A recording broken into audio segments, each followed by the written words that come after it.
Thank you so much, and that's where this session really starts, with a lot of uncertainty, but how we really end up enjoying and making the most of it, right? and just to set the tone, we debated about what this panel should really be all about. And as you go along every single day, and sometimes that phrase seems to be more true, that no news is good news, but we can't help it. Every day there is more and more news, and most of the time it's not the best of news. But is that really going to change? Is uncertainty really going to go away? Probably not. Definitely not. And if that is the case, how do we, as this entire cohort sitting over here, go back out of this session really thinking about how to enjoy that chaos now? How do we stay up? And that's why we have this amazing set of panel, Sandeep, Ranjita, and MVS. I can't help it but call you Mr. Murthy for some strange reason. There is only one Mr. Murthy. His name is Narayan Murthy. So let's save it for him. He's not here now. But MVS there. And of course we have Ragini. She's right there, right behind you. And let me start by handing it over to her to ask the first question. Hello, everyone. I am Ragini, your virtual co-host for this session, and I'm so glad to be here. I'll be hanging out with you for the next little while, keeping the energy up and the conversation flowing. So, let's jump right in. Here's my first question for our panelists. How are you driving the synergies between human intuition and AI precision to create the magical sweet spot of marketing? Sandeep? All right, I'll start. I think, to take a cue from what you said at the beginning, I see the disruption or the change a blessing, really. Yeah. And I'll give you an example of my own industry, right? Just one industry and one event, which is COVID, and see how it has completely changed it, all right? Before COVID, India had about 2 crore demat accounts. We had about 1 crore mutual fund investors, correct? I remember KYC used to be an onerous task. I remember 3 to 4 days is what it would take to open a demat account. And I started mine, it took 11 days to open, yeah. Come COVID, right? And all these technological interventions, all the fintech solutioning that happened, great products got developed. 6 years down the line, 7 years down the line, we now have from 2 crore to 20 crore demat accounts. We have from 1 crore mutual fund investors to 5.5 crore mutual fund investors. The industry AUM went up from 16 lakh crore to about 80 lakh crore today, right? More importantly, the savings rate in India went up from about 3 to 4% to about 9% now. Just one event, one industry, all right? So disruption is good. So that's the first point. Now coming back to the question the panelist has asked, you have to therefore leverage. Now here in this example that I gave you, there is a technological product solutioning that opened up pathways for human ingenuity to kind of leverage, right? So came Mutual Fund Sahi Hai, came Grow, Invest for India, grow multiple things, not just mutual funds and broking industry. The life insurance industry went, bonkers because people realized this whole glorious uncertainty of life during that time. So you have to leverage the openings that are created through technological, ingenuity, technological disruptions with human ingenuity. Storytelling was an amazing session that just happened. That is where the human ingenuity comes in. So you need that to leverage the openings that are created by disruptions. Thank you so much for that. Moving on to Ranjita, you are in this amazing spot of where your work takes you across everything to do with enterprise, digital transformation, trust. So if I was to come back to the resilience as the thought process, what does it really mean to you? Is it more in terms of processes? Is it in terms of anticipating what you're looking at doing, or is it something deeper down in culture? And when you're answering this, please give us your thought process from wearing the CMO hat, that from the forefront of marketing. Thank you for the question, Hemant. So just a little bit of a context in terms of the organization that I'm representing. So I'm representing Wipro. Wipro Limited from a technology and a global services standpoint. But what I'm also representing is an organization which has 80 years of legacy. It started with a very different business model, which was vegetable oil. The company has transformed itself significantly over the last 80 years to now be in the field of course, technology and services, and at a global playing field. And not just that, we are also into consumer care, we are also into lighting, we are into heavy engineering, and we are also into investments, so Premji Invest. So that totally combines what Wipro is about. Now the crux of this is the fact that it is about a vision, of course. It is also about, coming back to the topic, about resilience. So, which really boils down to adaptability and agility. As change has happened in our environment, as consumer behaviors have changed, consumption has changed, and even the nature of how we operate and who we are as individuals has evolved, organizations have evolved, and so has this particular organization, Wipro. So if I were to answer your question, Hemant, it is about adaptability, agility, and yes, it is about a deep-rooted culture which has its bearings in values. Now, if values are something that we strongly hold on to and it sort of becomes the bedrock, irrespective of whatever change happens around us, we are strongly rooted in that, and we can continue to grow and evolve as we move into the future. And just one more point in that, while we are talking about resilience, clarity, creativity, data, and AI. These are the 4 levers that I would really call out as the key drivers of ensuring resilience, ensuring that we are able to move forward in a very structured manner. And through this conversation, I'll delve on that a little more. But yeah, that Well, thank you goes so your much. answer.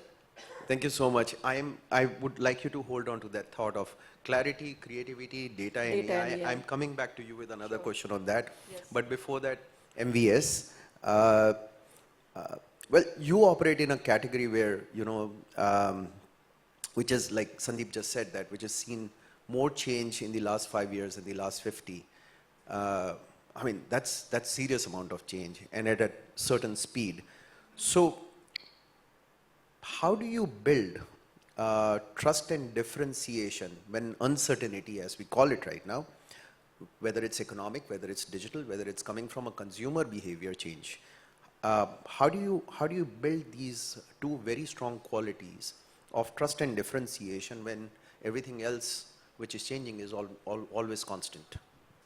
So thanks, Hemant, and good morning, everybody. I think the industry that we are in is highly regulated. BFSI is very, very regulated. And trust is the single most currency any of us in this industry are operating in have. There is nothing more than that, okay? And every time we do something, like you have these fail-safe banks, the top 3 or 4 banks cannot fail ever in India, and that's the way the world looks at us. All the investments, the FDI which is coming in, if there is a UK Prime Minister who's coming into the country, it's all because of the efficiency and the trust which is there in the financial ecosystem. So we cannot do away from trust at all. It's an intrinsic part of what we go out and do. Because the second part is that I want to just go back to the earlier point about CMOs and resilience. I think the phrase resilient makes us feel like victims and not victors. कि बहुत एकदम Rocky Balboa की तरह पिट गया और फिर ऊपर आया. It's not like that. I think the CMO has been the most transformative and the most adaptive role in the entire corporate hierarchy. Because CEO को तो वही काम है, governance करना है उनको, CEO को जाके संभालना है operations, फिर chief of compliance है, chief of risk है. But the CMO is the one who has been running artworks at Jasras in Bombay, running to the airport, getting a CMYK approval from the client, getting, danda, saying that ye mera gold nahi hai, koi alag color likh raha hai. From there, when email marketing happened, then he went and morphed into becoming an email marketeer, and then there was SMS which came, and then there was, WhatsApp which happened. And in all of this, the beacon of hope, and I'm not wanting to brag on behalf of the community, but I think really the beacon of hope has been the marketing fraternity, because they have been at the forefront of change, and they have never backed out. Because it is the peril of the job. And what Ragini asked, balancing between AI and human intelligence, I would want to think that कि अगर मन की बात सुननी हो तो कल मोदी जी आए थे, लेकिन मन की बात को आपको तेलुगु में सुनना है, मराठी में सुननी है, गुजराती में सुनना है, तो फिर AI आएगा. So that's the way the whole thing is playing out at this point in time. No, so just continuing that conversation, I think it's a very, very important angle that CMOs define resilience any which way. So resilience is not a new term or a new way of adopting to anything, because it was marketing which would insulate rest of the organization towards any kind of change, right? By bringing in the right kind of insights and also building the right kind of narratives when it goes out to the various stakeholders, including the consumers. How do you anticipate? And when you're anticipating, what are you really looking at that point of time? How far are you looking at that point of time to be able to build speed and skill sets which are required to quickly adopt? So I think it was meant to me, right? Yes. So marketeers are superheroes without capes. What you see is what you get with marketeers. But there are two things that marketeers need to work on. One is that they need to be in the forefront of all that is new and happening. They need to be culture foodies. They need to know what is Riz and what is Dis at this point in time. At the same time, they also need to be the ones who are the custodians of the brand. Because in both cases, if a brand of noodle takes a hit, if a brand of chocolates take the hit, marketing is asked to come and defend the brand. If you launch a new Milkinis, and I know Mondelez is a very celebrated brand in the MMA forum, so I'm choosing to speak to you about it, and that journey has been fantastic. Even then, you call upon the marketing person. So the marketeer is a very ubiquitous player. He can play in cricketing parlance at number 5 or at number 1. I would say he's almost like Dravid, but just doesn't bowl. But if you ask him to bowl, he might just end up doing it. Yeah, thank you so much on that. So Ranjita, back to you on that note. You said 4 very important factors: creativity, clarity, data, and AI. Data and AI, I would just for 2 seconds keep aside. How do you ensure the first 2 are never lost in this entire thought process, or how do they not get mixed up between algorithms? Sure. So clarity is nothing but focus, and creativity is nothing but connection. I'll go back to the point about storytelling that all of us just heard. And connection is established, evolved through stories. So if I were to talk about the first part, which is clarity, to understand what makes sense at what point in time, the focus that one needs to bring in terms of prioritization, and amidst a lot of noise, what is it that really matters for a brand? And again, timing for that is very, very important. That is where clarity comes in. And as all of us in marketing, if we don't have the clarity to understand what to play on at what point in time, I think we've lost the game right then and there. So therefore, clarity. And then when I talk about creativity, so creativity is, like I said, nothing but connection. It is the connection with our market, the connection with our industry, consumers. It is the connection within the organization itself. Because as CMOs, and going back to your point, MVS, we are really in the midst of a lot of stakeholders. And therefore, what is that connection? It is nothing but dots and connecting the dots. So what's happening from a revenue standpoint, what's happening from a reputation standpoint, the relationships that we have with our market and our consumers. If there is one function that brings all of that together, it is marketing, and it is therefore a marketer. And to me then, if we were to be the center stage and the focal point of everything to do with connection, then our function is not an enabling function or a support function, it's a force multiplier function. And that, I think, has to be the central essence of anything and everything. So be it resilience, be it any change that happens in the market, if we see ourselves as that force multiplier, I think we will always be at the top of the game. And that's a amazing perspective. Thank you so much. And coming back to you, Sandeep, how much percentage of role does AI play in your life as of today, as a marketeer, and even at a personal level for that matter? Is it a higher percentage, or is it a balanced thought process between, let's say, what the efficiency brings us and what the empathy is supposed to kind of get us there? So to borrow a word from her, AI is a force multiplier. And if you look at it that way, it allows you to, again, take care of the latest change which is happening. It's a combination of three things. One is there is a huge media fragmentation. The second is the attention span is reducing. The third one is that the need to connect is far, far more. On the previous panel we just discussed, and someone took us back to the days, or you spoke about the old days, where there used to be one big campaign in a year for a big FMCG brand, and that was enough. There was no need to, really keep on talking. And these days we do 5 Instagram posts and 3 YouTube reels a day, and sometimes we feel that's not enough because we haven't really taken care of all the micro segments. So pulling back all of that, the hard work, AI is very, very handy, very dependable, very obedient, kind of a handyman. And that's the word that I would use. My life as a investing BFSI CMO, AI is the foundation on which the whole marketing function is based today. So apart from plethora of customer interactions that get analyzed real time, because in our case people come and transact, right? So we have a lot of big data that needs to be analyzed. A lot of social media listening, etc., and insights coming from that. As I said earlier, these days there are thousands of micro segments that you need to take care of, and MarTech has evolved to the extent of talking to. We famously call it segment of one, which means what I talk to you is very different from what I talk to her. Now, where do I go and create so many creatives if it were not for the generative AI? So AI comes in there as well, which is the whole mass customization of creatives. In our case specifically, because I like to link it back to how do you tackle this whole disruptive change. So our industry, broking, went into this whole disruption after the COVID I just spoke to you about, and plethora of fintech apps came, and they really took the whole industry away. And that's when the clarity part, right? Motilalji and Ramdevji sat together and said that no, we do not want to be a zero cost broker, right? We want to be a full service broker. But what is it that we will do differently? So the value that was provided was in-house research and personalized advice, which fintechs are not able to offer.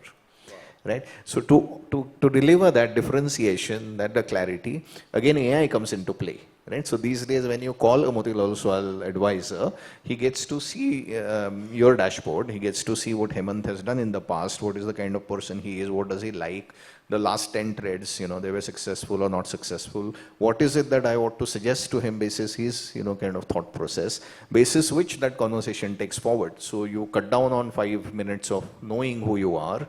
You cut down on 3 minutes of, doing your portfolio review because it's right up there in front of you. And you zero down on specifically the 3 or 4 ideas that are very relevant to you given your specific situation. So AI is a bedrock on which... And the final conclusion in terms of the final advice, that is still on human touch. Absolutely. So the dashboard, absolutely, Exactly. you said it, so there is this whole data and there is human ingenuity. That is not going anywhere, boss. No, it is not going anywhere in a hurry. So that makes the last mile is what, brings that whole emotional connect and all of that. So that's super critical. So that's why I say bedrock. I didn't say the pedestal. Of course. Yeah. Thank you. Thank you so much for that. Ranjit, if I'm going to start moving towards the concluding questions with the time, if you were to describe resilient CMO, one word, one sentence, what would that be? It has to be visionary. Because again, what we do today in the market with our product, our brand, which market do we play in, keeping trends in mind, whatever's emerging around our ecosystem, that's here and now. But if you're not able to pull all of this together, draw the right insights, and foresee what's happening, we are not in the game. So to me, a CMO, be it resilient or not, has to definitely be a visionary. Yeah, thank you. That's very well said. And MVS, moving on to you, for the final concluding question, what is one thing that you're personally focusing on in 2025 to lead through the change with optimism? Well, my moniker is Optimus Prime, so I couldn't have been anybody else but optimistic. But having said so, in this era of a lot of brands, attention spans, doom schooling and stuff like that, I think somewhere it is a great opportunity for all of us to be marketeers and tell authentic stories of our brands. They're deep rooted into our culture. Somebody like us who's a mid-segment brand, I don't know if you're aware that we are the 6th largest bank in the country today. About 3 years back when we started, we were at number 9, and we are amongst perhaps the 50-odd companies which has a net profit of over 4,500 crores. And all of this coming from the state of Kerala. I mean, when you ask me saying that, are you based out of Kochi? No, I'm not. I'm based out of Lakshmi Towers, BKC. But you are seeing us as a brand which is regional. So I think our unique ability across categories is our culture. When she meant about Wipro, when she spoke about Wipro, it's an 80-year-old brand which is morphed from selling soaps to technology. And that single thread runs through everywhere. And when we heard of Scott and Sam, what Rohit was saying is at the end of the day, people want to know, aapki kahani kya hai? What keeps your heart throbbing? And that is what our brands can go out and talk to people. So I would want us to hold our culture and our authenticity very, very close to our heart and go out and be the ambassadors for this country. Sorry if I may just conclude one more time. It's a great opportunity to be a marketeer now, because in about 5 years' time, we'll be a $7 trillion economy, and we hope to be a $40 trillion economy by 2047. We would have retired and perhaps popped it, but a lot of you have an opportunity. So please be the ambassadors of your brands and don't think of it as another job. One thing that I would want to add in there is, just taking on your point, the pride of being a nation builder. So, every time I go into Wipro's own brand and story and the story of evolution and a vision and philanthropy, definitely purpose-led progress. And in that whole journey, how we have impacted lives around us. And there is so much power just in that, and to even then look at it from a visionary standpoint, unless we think of it in a very large perspective of how do we change the game for a nation, I don't think brands can sustain something which is a legacy over such a big period of time. So each of us representing such brands should take a lot of pride in that. I mean, nation building is a very, very big thing at this point in time. No, absolutely. And thank you so much, guys. We are at the last couple of minutes for this session. This topic is, I don't think, possible to discuss in detail in a half-an-hour slot. But I think what we gathered here today was really, some of those anchors or bulwarks that we can hold on to while thinking. And I'll quickly summarize that from Sandeep. Disruption is welcome. It actually creates growth. There is no growth without pain. And somewhere I think that is the right way of looking at it. It is how fast we can adopt. To Ranjita, very clearly holding on to the thought process of saying, hey, look, while everything else is there, that clarity and creativity is what is really going to define the balance to tools in terms of how we really use them. And coming back to MVS, the entire thought process around optimism, the courage, and of course coming back to the nation building, which is really building community around us. And we can be successful only when rest of us are successful, right? Not really necessarily on our own. So yes, uncertainty is here to stay. Disruption is definitely here to stay. You have AI, you have tools which are making life easier in some sense and probably go faster at the same time. But this is the time to really start looking at chaos in a different way, where you say, if you don't enjoy looking at chaos, or if you don't look forward to chaos, you won't be able to see the patterns at all. So with that, let me say thank you for To this you, amazing Hemant. One for you also. Of course, anytime. So in a quintessential CMO way, a true caller will always find his true calling.